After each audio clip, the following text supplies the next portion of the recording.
Hello O group aspirants, my name is doctor Mahesh Kumar. और हम लोग डेली 8:30 PM पर शाम को, जैसे कि आप सबको पता है, लाइव क्लास कर रहे हैं। और हम एक दिन इंग्लिश का हमने किया, एक दिन मैथ का किया, एक दिन जीके का किया। आज हम लेके आए हैं सोशल साइंस, राइट। और मैं आपको बता दूं कि आपको ये कॉन्टिन्यूटी बना के रखनी है, बिकॉज लाइफ में जो सबसे इंपॉर्टेंट होता है वो होता है डिसिप्लिन, राइट। अगर आपने इस डिसिप्लिन को मेंटेन करके रखा तो आप श्योर ग्रुप स्कूल का एग्जाम क्वालिफाई कर पाएंगे, राइट। तो आप मेरे साथ डेली शाम को 8:30 PM पे बने रहिएगा। डेली हम क्लास लेके आएंगे। आज की जो क्लास है वो है सोशल साइंस की, राइट। और सोशल साइंस में भी आज हम क्या लेके आए हैं, सोल्यूशन लेके आए हैं। बच्चों की काफी डिमांड थी कि सर जो हमारा पेपर है, प्रीवियस ईयर पेपर, उसका प्लीज सोल्यूशन बनाइए। तो मैं सोल्यूशन लेके आया हूँ, ओ ग्रुप सोल्यूशन। जो आज मैं सोल्यूशन लेके आया हूं वो लेके आया हूं 2021 का, राइट। आज का जो सोल्यूशन है वो है 2021 का, और सब्जेक्ट है सोशल साइंस। सोशल साइंस, जो सोशल साइंस सेक्शन है उसका हम सोल्यूशन लेके आए हैं। क्लियर? तो 1 बाय 1 क्वेश्चन करते हैं। 20 मार्क्स का सोशल साइंस आता है, तो इसकी हम बात करते हैं। सबसे पहले question number 1। Question number 1 was fill in the blanks, right? It was fill in the blanks. fill in the blanks, right? तो fill in the blanks में हमारे पास टोटल 5 पार्ट्स थे और कोई भी इसके अंदर ऑप्शन नहीं था, राइट। तो बच्चे को डायरेक्टली आंसर लिखना है। जैसे पार्ट ए की हम बात करते हैं, तो पार्ट ए में था the road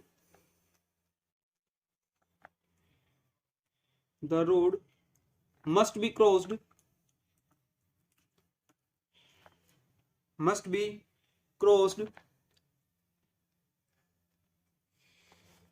at the dash crossing। ठीक है, ये लिखा था कि रोड जो है वो कौन सी क्रॉसिंग पे क्रॉस करना चाहिए। तो इसका आंसर बहुत ही सिंपल है, सब बच्चों को पता है। इसका आंसर आएगा zebra crossing. So it's answer is zebra crossing, ZEBRA। याद रखना, थोड़ा स्पेलिंग का मिस्टेक ना हो। Clear? So answer is the road must be crossed at zebra crossing. Clear? उसके बाद बी पार्ट पे चलते हैं। बी पार्ट में क्वेश्चन है पीपल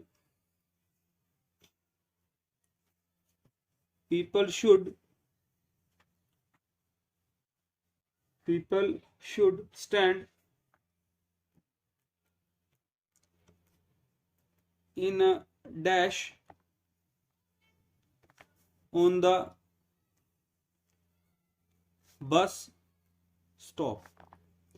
देखिए, जो सोशल साइंस है ना, उसका सिलेबस बच्चे कहीं पेरेंट्स भी पूछते हैं सर सिलेबस बताइए। सोशल साइंस का डायरेक्ट जो सिलेबस है वो एनवायरमेंटल साइंस से है, राइट। जो बच्चों की EVS सब्जेक्ट है उससे लिया गया है। क्लियर? हालांकि वो चाहते तो ये थे कि साइंस सब्जेक्ट मिल जाए, बट साइंस नहीं है सेकंड क्लास में, तो वहां पर EVS उन्होंने ले लिया, एनवायरमेंटल साइंस, राइट। तो उसी को इन्होंने सोशल साइंस का नाम दिया है, और ये सारे क्वेश्चन उसमें से ही आए हैं आपके पास। तो इसका आंसर आपके पास आएगा people should stand in a dash on the bus stop. तो पीपल को कहां पर खड़ा होना चाहिए?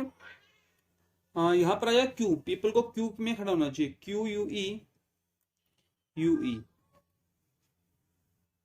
ठीक है, क्यू में खड़ा होना चाहिए। कई जगह हो सकता है कि पेरेंट्स ये बोले कि इन द शेल्टर होना चाहिए, बट शेल्टर अगर वर्ड हम यूज करते तो वहां पे अंडर द शेल्टर होता। People should stand under the shelter on the bus stop, shelter के नीचे।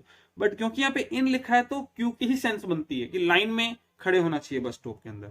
Clear? So it's answer is queue. Part C में लिखा है एग्रीकल्चर वर्कर्स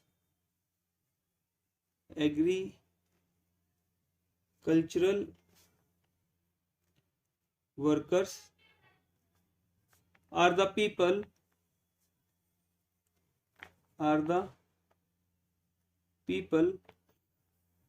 who work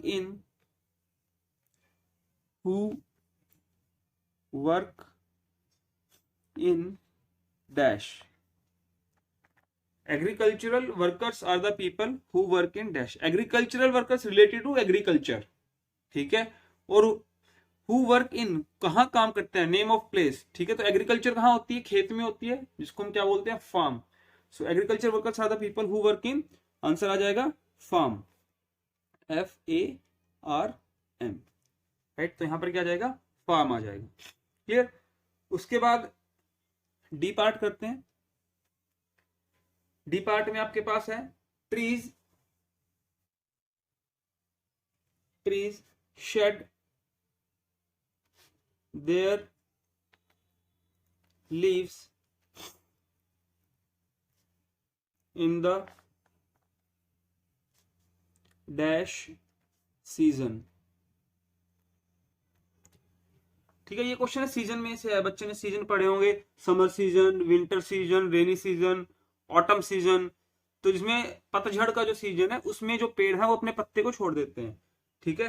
तो यहाँ पे आंसर कौन सा आएगा, पतझड़। पतझड़ को इंग्लिश में क्या बोलते हैं, autumn, right. So it's answer will be autumn season, AUTUM, N जरूर आएगा, याद रखना एन साइलेंट होता है, ठीक है। इसको हम बोलते हैं ऑटम सीजन, बट इसके अंदर जो एन लगता है लास्ट में, और एन क्या होता है, साइलेंट होता है। क्लियर। उसके बाद आएगा ई पार्ट में। ई पार्ट में लिखा था Muslims worship in, Muslims worship in the dash, कि मुस्लिम कहाँ वर्शिप करते हैं। देखिए ये क्वेश्चन बहुत इंपॉर्टेंट है।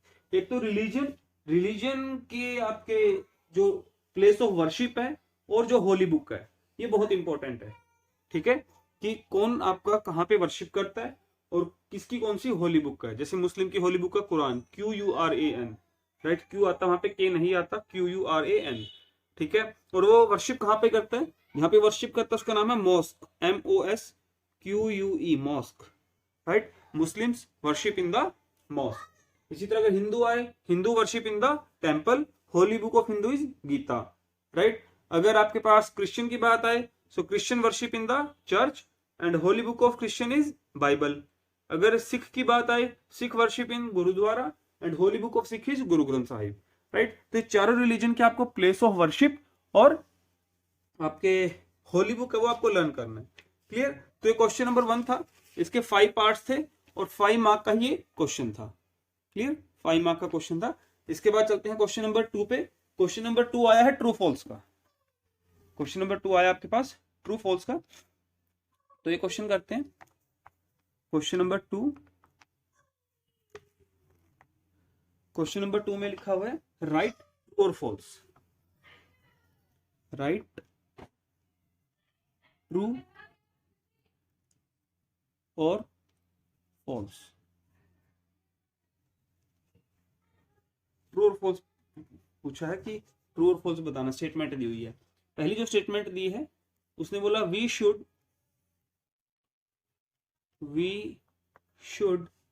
फॉलो सेफ्टी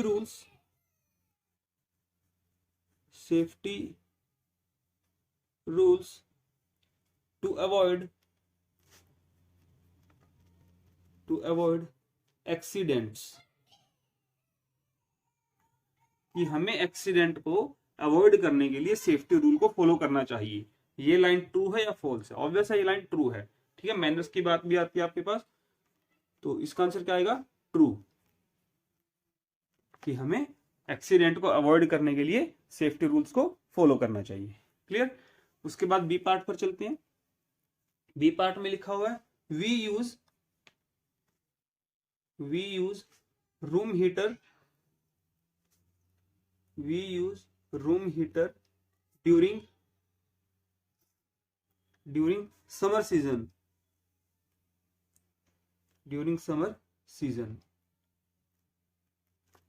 ठीक है, कि समर सीजन के दौरान हम रूम हीटर यूज करते हैं, राइट। तो ये थोड़ा गलत हो जाता है। ये आपका अगेन सीजन का क्वेश्चन आया, जैसे भी ऑटम का हमने क्वेश्चन किया था कि people trees shade there leaves in the autumn season, तो सीजन का ही क्वेश्चन है ये भी। समर सीजन क्या होता है? गर्मियों का। गर्मियों में हम रूम हीटर यूज नहीं करते, राइट। हम रूम हीटर कब यूज करते हैं? हम विंटर सीजन में यूज करते हैं। तो ये जो स्टेटमेंट है ये क्या होती है? फॉल्स हो जाती है, क्योंकि समर सीजन लिखा है उसने रूम हीटर यूज करने के लिए, जबकि रूम हीटर यूज होता है विंटर सीजन में। So it's answer is false. ये क्या आ जाएगा, फॉल्स आ जाएगा। रूम हीटर हम सर्दियों में इस्तेमाल करते हैं, गर्मियों में इस्तेमाल नहीं करते। ठीक है, तो यहाँ पे अगर लिखा होता we use room heater during winter season तो ये ट्रू हो जाता। तो अब समर सीजन लिखा है तो ये फॉल्स होगा। उसके बाद सी पार्ट पर चलते हैं। सी पार्ट में लिखा है rainy season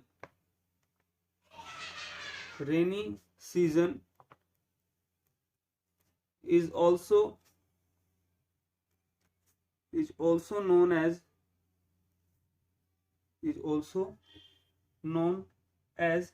the monsoons,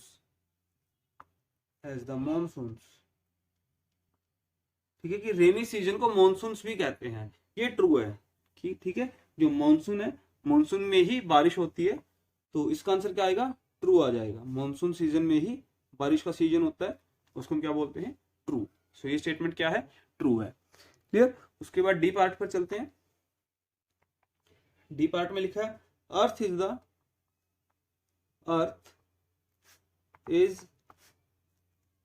the fourth planet, earth is the fourth planet from the सन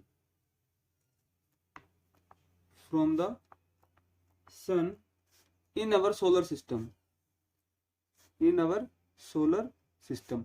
अब सबको पता है सोलर सिस्टम का ईवीएस की बुक के अंदर एक चैप्टर है कंप्लीट, सेकंड क्लास के अंदर ईवीएस की जो बुक है उसमें सोलर सिस्टम का एक चैप्टर है पूरा, उसमें सभी प्लैनेट्स के नाम दिए गए हैं। बट यहाँ पे उसने सीरियल नंबर पूछ लिया कि उसने बोला कि अर्थ जो है वो सोलर सिस्टम में सन से फोर्थ प्लेनेट पे है, चौथा है मतलब। तो उसमें अगर आप देखो तो पहला होता है मरकरी, दूसरा होता है विनस और तीसरा होता है अर्थ। सो अर्थ आपका थर्ड प्लेनेट आता, फोर्थ प्लेनेट नहीं आता, राइट। सो इसका आंसर क्या आ जाएगा, फॉल्स आ जाएगा। इसका आंसर क्या आएगा, फॉल्स आ जाएगा, क्योंकि अर्थ क्या होता है, थर्ड प्लेनेट होता है। क्लियर है यहां तक। तो ये आपके पास स्टेटमेंट रॉन्ग है, और क्योंकि अर्थ क्या है, थर्ड प्लेनेट है। उसके बाद ई पार्ट पर चलते हैं। ई पार्ट में लिखा है बीज collect pollen grains from flowers and turn into honey। ठीक है, कि जो बीज हैं वो फ्लावर से पोलन ग्रेन कलेक्ट करती हैं और उससे हनी बनाती हैं। ठीक है, ये स्टेटमेंट हो जाती है फॉल्स, क्योंकि जो आपके पास हनी बनता है वो नेक्टर से बनता है। जो बीज है वो फ्लावर से क्या लेती हैं, नेक्टर लेती हैं, और नेक्टर से फिर आपका हनी बनता है। तो ये स्टेटमेंट हो जाएगी फॉल्स। अगर किसी भी पेरेंट्स को लगता है कि जो मैंने बताया है वो गलत है, वो आप कमेंट बॉक्स में जरूर लिखिएगा, लॉजिकली वो चेक किया जाएगा। जैसे मेरे को एक पेरेंट्स ने बताया कि सर कुरान की स्पेलिंग आपके पास आपने KURAN लिखी है जबकि QURAN होती है, तो मैंने वो वेरीफाई किया बाद में, तो वो लेडी ठीक थी। तो इस तरह से पेरेंट्स को भी थोड़ा अवेयर होना पड़ेगा कि आप एक बार देखें उसको, राइट। तो ये मैंने लिखा फॉल्स, कि जो कि बीज जो होती है वो फ्लावर से नेक्टर लेती है। यहाँ पे अगर नेक्टर होता ना NECTAR तो आपका ज्यादा ठीक रहता, राइट। तो स्टेटमेंट ट्रू हो जाती है, बट पोलन ग्रेन्स लिखा है तो ये जाएगा फॉल्स। तो ये आपके पास क्वेश्चन नंबर 2 के 5 पार्ट्स थे और 5 मार्क्स का ही ये क्वेश्चन था। क्लियर। तो 5 मार्क्स का आपका first question fill in the blanks, 5 marks का आपका ट्रू और फॉल्स। क्लियर। उसके बाद चलते हैं थर्ड पार्ट पे। तो क्वेश्चन नंबर 3 में लिखा था आपके पास, क्वेश्चन नंबर 3 में लिखा था right what this symbol. Symbols दिए हुए हैं, सिंबल्स का नाम बताना है। Right what these symbols stands for, कि ये सिंबल जो है ये किस लिए है। क्लियर। तो पहला जो उसने सिंबल बनाया, पहला सिंबल उसने बनाया इस तरह से, ये एक सर्कल लिया, इसके अंदर P लिखा और उसके बाद इस P को क्या किया, क्रॉस किया। क्लियर।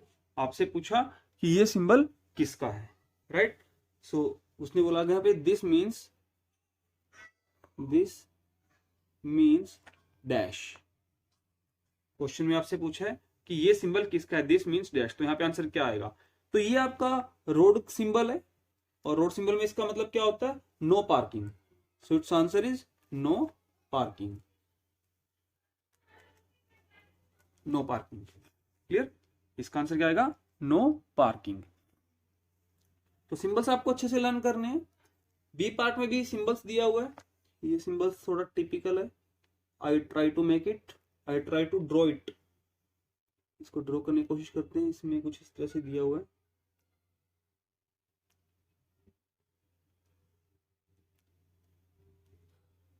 कुछ इस तरह से है, मतलब हॉर्न टाइप का, राइट, और इसको क्रॉस किया हुआ है, राइट। तो यहाँ पे लिखा दिस मीन्स डैश। ठीक है, तो हॉर्न का सिंबल और क्रॉस किया हुआ है, इसका मतलब क्या है? हॉर्न नहीं बजाना, नो हॉर्न। ठीक है, तो ये आपके पास आ जाएगा, किस चीज का सिंबल है ये? नो हॉर्न, कि हॉर्न नहीं बजाना। जैसे हॉस्पिटल के आसपास ये सिंबल आपको बना हुआ दिखाई दे जाएगा, या स्कूल के आसपास बना हुआ दिखाई दे जाएगा कि यहाँ पे हॉर्न नहीं बजाना है। क्लियर? तो आप समझ पा रहे हैं कि सिंबल्स कितने इंपॉर्टेंट है। सिंबल्स ईवीएस के अंदर जितने भी हैं सारे सिंबल्स लर्न करने चाहिए आपको। उसके बाद अगला सिंबल है इस तरह से, ट्रायंगल है एक, और ट्रायंगल के अंदर इस तरह से लाइनें लगी हुई हैं। क्लियर? तो ये किसी का सिंबल है, ये ट्रैफिक सिंबल है ये भी, और इसका मतलब होता है जीब्रा क्रॉसिंग, राइट। तो उसने बोला दिस मीन्स डैश, सो इसका आंसर क्या आ जाएगा? This means zebra crossing, ZEBRA, zebra crossing. ये सारे के सारे तीनों के तीनों क्या थे? ये थे आपके traffic signal, traffic symbol. Clear? उसके बाद डी पार्ट में उसने सिंबल दिया, again I am unable to draw it because my drawing is not up to the mark. तो इसने इसके अंदर कुछ इस तरह से दिया है,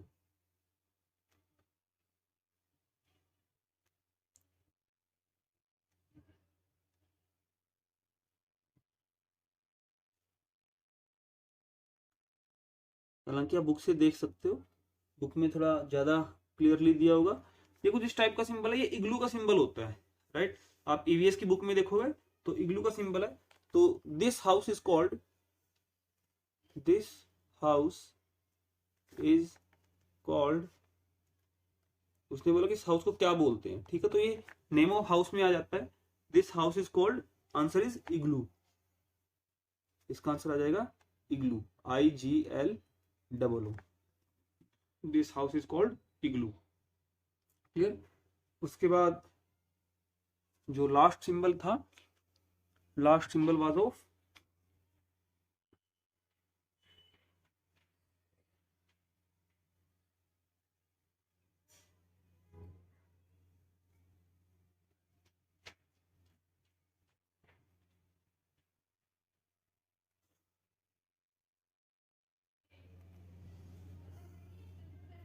कुछ इस तरह से बनाया हुआ था।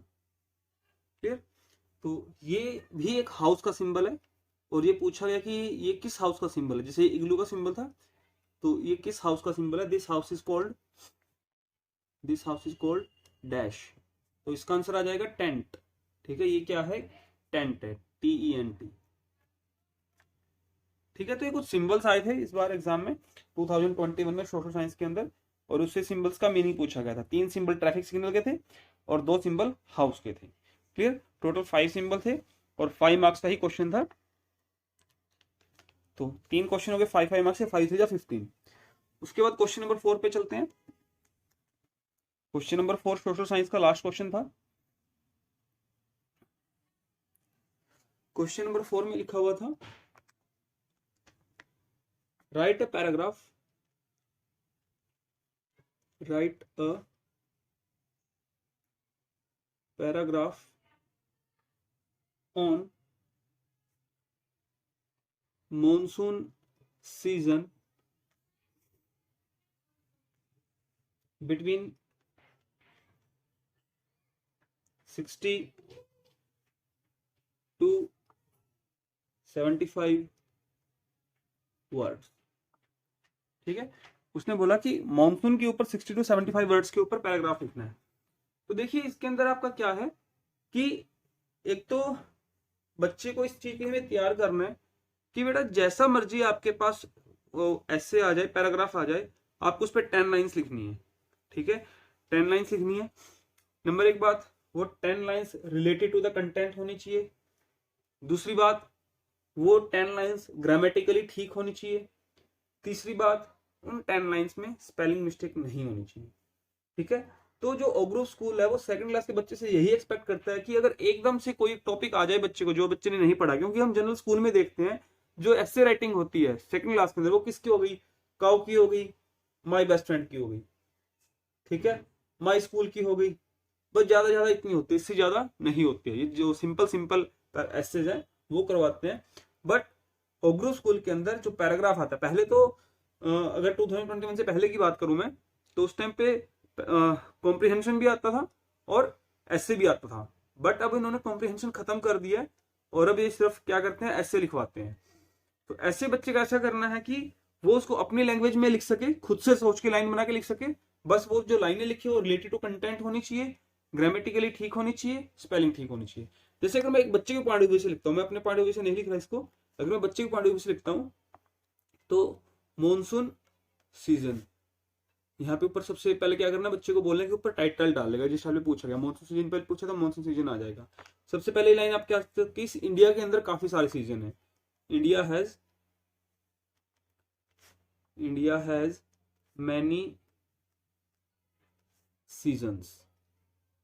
इंडिया के अंदर क्या है, काफी सारे सीजन है। जैसे माई बेस्ट फ्रेंड में क्या बोलता है, I have many friends but Ram is my best friend. ठीक है, पहली दो लाइनें वैसी कोरिलेट करके वहां बोलता है कि आई हैव मैनी फ्रेंड्स, यहाँ आ जाएगा इंडिया हैज मैनी सीजन्स। उसमें सेकंड लाइन क्या थी, but Ram is my best friend, इसमें आ जाएगा but monsoon is my favourite season. India has many season but या तो लिख दो monsoon is my favourite season, या I like monsoon season the most, कुछ मर्जी लिख लो। बट मॉनसून इज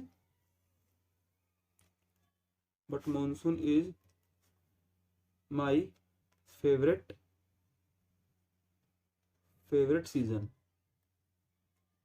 ठीक है, यहां से शुरुआत हो गई। अब क्या करना है बच्चे ने, क्योंकि सोशल साइंस में मॉनसून के बारे में पढ़ रखा है, ठीक है, तो मॉनसून के बारे में क्योंकि इसमें सीजन का टॉपिक है प्रॉपर ना, उसके अंदर spring, summer season, winter season, rainy season के बारे में बताया। तो रेनी सीजन के बारे में जितना भी बच्चे को उस चैप्टर से आता है वो सारा सारा बच्चा इसमें लिख देगा। क्लियर। उसके बाद रेनी सीजन बच्चे ने फील भी किया, वही क्या क्या होता है रेनी सीजन में, ठंडक हो जाती है, हम चाय वगैरह पीते हैं, जो भी चीज है बच्चे से पूछ के कि बताओ बेटा हम क्या क्या करते हैं मानसून सीजन में, और उससे फिर वो लैंग्वेज बनवानी है। क्लियर। जैसे आ गया but monsoon my favourite season. अब आगे मानसून कब आता है, monsoon comes in the month of July, कि मानसून कब आता है, रेनी सीजन कब आता है, monsoon season comes in the month of July. क्योंकि 5 मार्क्स का है क्वेश्चन ये, तो उसी के अकॉर्डिंग हमें इसके अंदर लिखना है। 60 to 75 वर्ड्स बता रखे हैं। Monsoon season comes in the month of July, July month में आता है। फिर मानसून सीजन में क्या होता है, मानसून सीजन में बारिश होती है। ठीक है, तो हम लिख सकते हैं यहाँ पे, बच्चे को बोल सकते हैं बच्चे बताओ इस लाइन में क्या लिखेंगे, तो हम लिखेंगे in monsoon seasons there is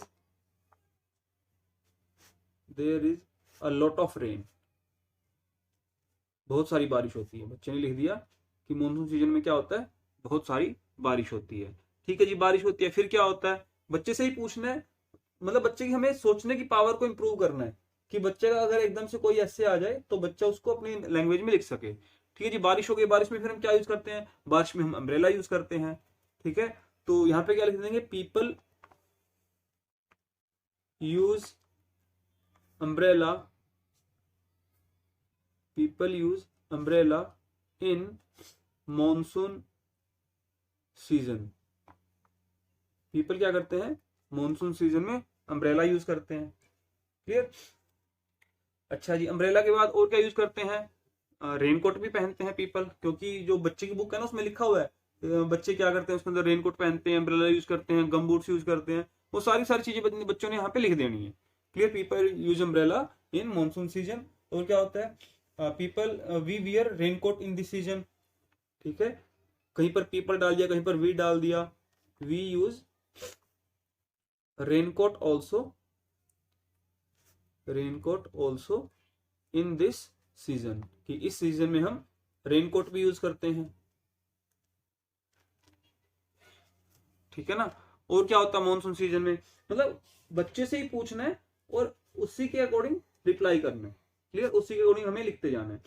अब बच्चे जैसे गम बूट्स का भी है कि गम बूट्स भी पहनते हैं, तो गम बूट्स के स्पेलिंग में आ जाएगा वी वियर गम बूट्स, क्योंकि ये लैंग्वेज सारी की सारी बच्चे की ईवीएस की बुक में है, सिर्फ सेंटेंस बनाना उससे। We wear gum boots during this season, कि हम इस सीजन में गम बूट्स पहनते हैं, जो शूज होते हैं रेनी में, ताकि कीचड़ में ना है, ठीक है। उसके बाद क्या होता है बारिश में कई जगह कीचड़ भी आ जाता है, ठीक है।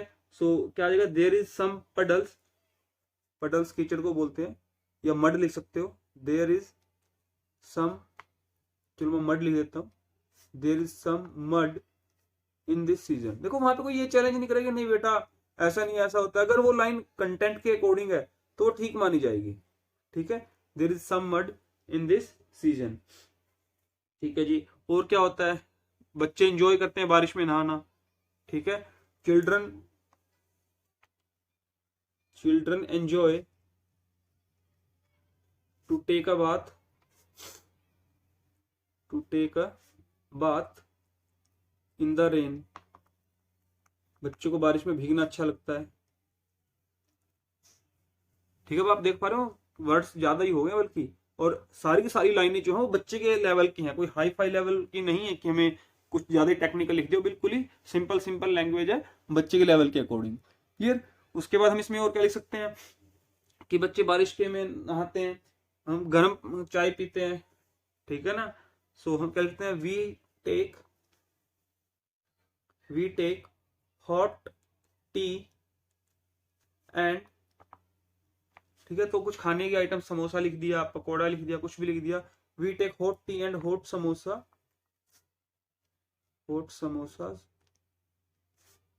ड्यूरिंग दिस सीजन, हम गर्म चाय पीते हैं, गर्म समोसे खाते हैं, कुछ भी आप लिख सकते हो इसके अंदर, बट वो बस रिलेटेड टू कंटेंट होना चाहिए, ठीक है। कितने वर्ड्स हो गए देखो, 675 वर्ड बोलता ना, 1 2 3 4 5 6 7 8 9 10 11 12 13 14 15 16 17 18 19 20 21 22 23 24 25 26 27 28 29 30 31 32 33 34 35 36 37 38 39 40 41 42 43 44 45 46 47 48 49 50 51 52 53 54 55 56 57 58 59 60 61 62 63 64 65 66 67 68 69 70 71 72, ठीक है। 72 वर्ड्स हो गए हमारे पास, उसने बोला 60 to 75 वर्ड्स। तो आप देख पा रहे हो कि वहां पे बच्चे को ये तो मत बोलना कि बेटा आप वहां पे गिनने बैठ जाओ, वो तो चलो आप लोगों को मैं बता रहा हूँ 60 to 75 वर्ड्स लिखा तो हम ऑलमोस्ट पहुंच चुके हैं। आपने सिर्फ बच्चे को ये बताना है कि 60 to 75 वर्ड्स का मतलब है 10 लाइन्स, सिंपल, ठीक है। 10 लाइन्स लिखो और आपका 60 to 75 वर्ड्स कंप्लीट हो जाएगा, ठीक है। अब जैसे यहाँ पे हमें पता चल गया हम लिमिट्स तक पहुंच चुके हैं, अब इसको क्या करना है, इसको खत्म कर देना है हमें, ठीक है। तो लास्ट लाइन आप कह सकते हो कि मैं हर साल इंतजार करता हूं कि मॉनसून सीजन आए, ठीक है। तो यहाँ पे हम लास्ट लाइन क्या लिख देंगे, आई लाइक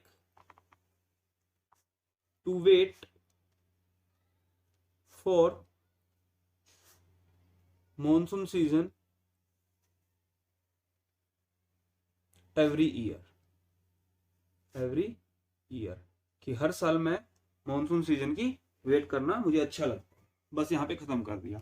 तो ये एक पैराग्राफ हो गया, आइडियल पैराग्राफ हो गया बच्चे के लिए कि वो उसको इस तरह से लिख सकता है, ठीक है। बस हमें बच्चे को मोटिवेट क्या करना है कि कोई भी एक ऐसा पैराग्राफ आ जाए जो बच्चे ने नहीं कर रखा है, तब भी बच्चा कैपेबल हो उसको करने के लिए। सिर्फ ये नहीं कि काऊ का आ गया, डॉग का आ गया, स्कूल का आ गया, माई बेस्ट फ्रेंड का आ गया तो वही करना है, नहीं, किसी तरह का भी आ जाए तो बच्चा उसमें कंफर्टेबल होना चाहिए उस पैराग्राफ को करने के लिए, क्लियर।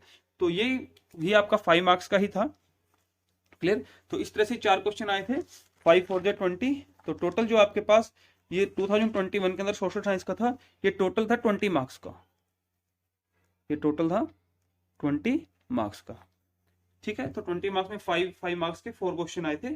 तो ये आज हमने हमारी क्लास थी जिसके अंदर हमने सोशल साइंस कंप्लीट किया, और कल फिर हम कुछ और लेके आएंगे, और डेली इसी तरह हम 8:30 पे अपनी क्लास लेते रहेंगे। क्लियर? तो आप मेरे साथ जुड़े रहिएगा लास्ट तक, लास्ट एग्जाम तक। ठीक है, इस वीडियो को ज्यादा से ज्यादा सब्सक्राइब कीजिए, ज्यादा से ज्यादा शेयर कीजिए। ठीक है, क्योंकि ये लास्ट आपका फेज चला हुआ पढ़ाई का, और एक मैं आपको स्ट्रेटजी बताऊंगा लास्ट वीक की, कि लास्ट वीक में क्या करना है। ठीक है, वो लास्ट वीक की जो स्ट्रेटजी वो समझ लो ब्रह्मास्त्र है उसके लिए, कि आपकी जो पढ़ाई है, जो आपका एग्जाम है, उसको क्रैक करने का। क्लियर? अभी आपने क्या करना है, अभी हम पेपर सोल्व कर रहे हैं, डेली हम 8:30 पे क्लास ले रहे हैं। डेली आपने 8:30 पे अपनी कॉपी पेन लेके आ जाना है, जुड़ जाना है मेरे साथ। क्वेश्चंस में साथ के साथ इसलिए लिख रहा हूँ, कई बच्चों के पास क्वेश्चंस नहीं है। ठीक है, तो क्वेश्चन भी दे रहा हूं मैं, और साथ के साथ सोल्यूशन भी दे रहा हूँ। क्लियर? तो आज हम इतना ही करते हैं, और all the best for your exam. Thank you very much, bye bye.